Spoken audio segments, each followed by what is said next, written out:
Hello everyone, welcome to my YouTube channel. आज की video में हम देखेंगे एसएससी जे का प्रीवियस ईयर क्वेश्चन जो कि 5 जून 2024 को कंडक्ट किया गया था। Question number 1 to 20 previous video में ऑलरेडी डिस्कस हो गया है। ठीक है, तो क्वेश्चन नंबर 21 से 30 तक इस वीडियो में देखेंगे। ठीक है, तो शुरू करते हैं क्वेश्चन नंबर 21 से। विच of the following is a pure resistive element? 1 transformer, heater, generator, motor. तो इसका जो राइट ऑप्शन है ऑप्शन नंबर 2 हीटर। ओके, बहुत ही आसान क्वेश्चन है। नेक्स्ट क्वेश्चन पे बढ़ते हैं। The maximum efficiency of the transmission of bulk AC power will be achieved when the power factor of the load is slightly less than unity leading, slightly less than unity lagging, third है considerably less than unity, fourth है unity. ठीक है, तो इसका जो right option है option number 1 slightly less than unity leading. ठीक है, रिएक्टिव पावर क्या होता है कि ये रिक्वायर्ड होता है हमारे सब लोड के थ्रू सप्लाई होता है, और इस केस में करंट भी होता है वो कम हो जाता है। ठीक है, उसकी वजह से लॉसेस कम हो जाता है। तो इसका जो राइट ऑप्शन है ऑप्शन नंबर 1। नेक्स्ट क्वेश्चन देखते हैं। Which type of boiler are suitable for low maintenance cost, small size and low pressure plant? First option high pressure turbine, second super critical boiler, third is water tube boiler, fourth is fire tube boiler. तो इसका जो right option है option number 4 fire tube boiler. दोस्तों, fire tube boiler क्या होता है, इसमें maintenance cost बहुत कम होता है, साइज में भी स्मॉल होता है और ये उतना कॉम्प्लेक्स नहीं होता है in comparison to super critical and high pressure turbine. ठीक है, और ये जो हाई प्रेशर टरबाइन होता है ये बहुत कॉम्प्लेक्स और कॉस्टली होती है। ठीक है, और सुपर क्रिटिकल क्या होता है, इसमें प्रेशर भी बहुत ज़्यादा होता है और टेम्परेचर भी ज़्यादा होता है।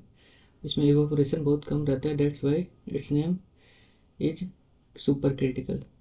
वाटर ट्यूब बॉयलर क्या होता है दोस्तों, ये बहुत इसका जो ये होता है कैपेसिटी बहुत ज़्यादा होता है लार्ज स्केल में। और फायर ट्यूब होता है क्या, इसमें मेंटेनेंस कॉस्ट कम होता है, साइज स्मॉल होता है और वाटर प्रेशर भी बहुत कम होता है। क्वेश्चन नंबर 24 है। Which of the following is the correct with reference to step up single phase transformer? ठीक है, तो इसका राइट ऑप्शन क्या होगा? तो टर्न रेशियो क्या होता है, N1 अपॉन N2, और ट्रांसफॉर्मेशन रेशियो क्या होता है, B2 अपॉन B1। ठीक है, तो ये single phase step up transformer है। ठीक है, स्टेप अप ट्रांसफार्मर में नंबर ऑफ टर्न्स ज़्यादा होता है सेकेंडरी वाइंडिंग में। ठीक है, तो और ये number of turns primary side में कम होता है। ठीक है, तो इसका जो राइट ऑप्शन है option number 4 turn ratio is less than transformation ratio. Okay, question number 25 है हमारे पास। In a thermal power plant the overall efficiency can be determined using which of the following? First है Rankine cycle efficiency, wrong. Carnot cycle efficiency, wrong. Regenerative cycle efficiency, ये भी wrong.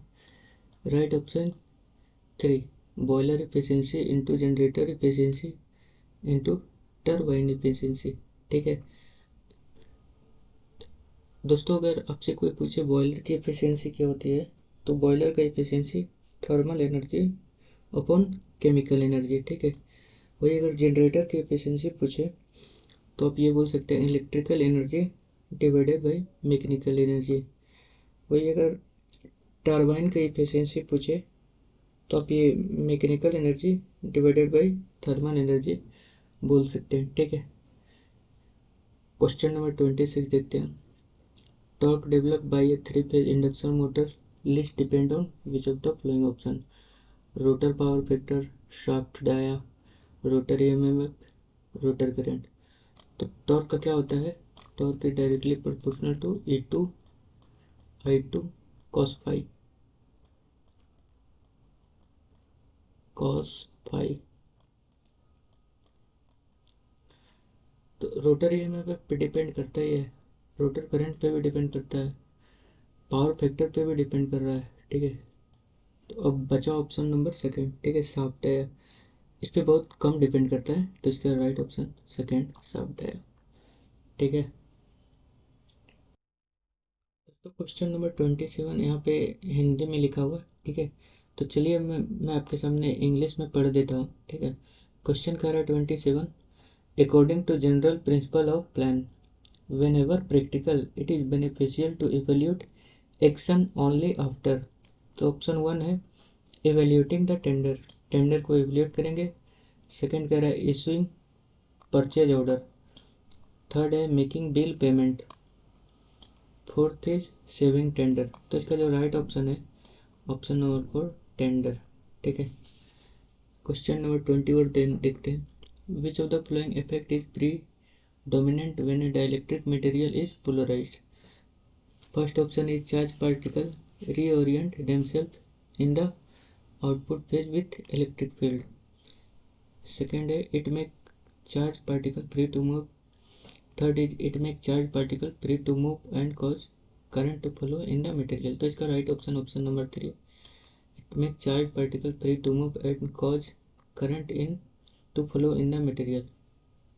तो जब भी dielectric material में electric field apply किया जाता है तो उसका जो ये होता है वो सभी एक डायरेक्शन में अलाइन हो जाते हैं, ठीक है, और करंट फ्लो करने में भी हेल्प करती है। Question number 29, in a electrodynamic instrument what happens to the torque when the current flowing through the coil is decrease. Option 1 torque decreases, बिल्कुल सही है। टॉर्क बिकम जीरो, ये गलत है। टॉर्क रिमेन कांस्टेंट, ये भी रॉन्ग है। टॉर्क डिक्रीज इंक्रीजेज, कहाँ से इंक्रीज होगा, ठीक है। When the current flowing through the coil is decrease, जब करंट डिक्रीज किया जाता है कॉइल का तो ये इंक्रीज कैसे होगा, तो option number 1 torque decreases. Last question है, what is the primary purpose of back to back power electronic converter in the doubly field induction generator wind power plant। Regulate wind speed to convert mechanical power to electrical to control reactive power reproduction। Fourth is to match stator and rotor frequency। तो इसका जो right option है to match rotor and stator frequency. ये जो power electronic converter है, ठीक है, ये विंड जनरेटर पावर प्लांट से रिलेटेड है, ठीक है।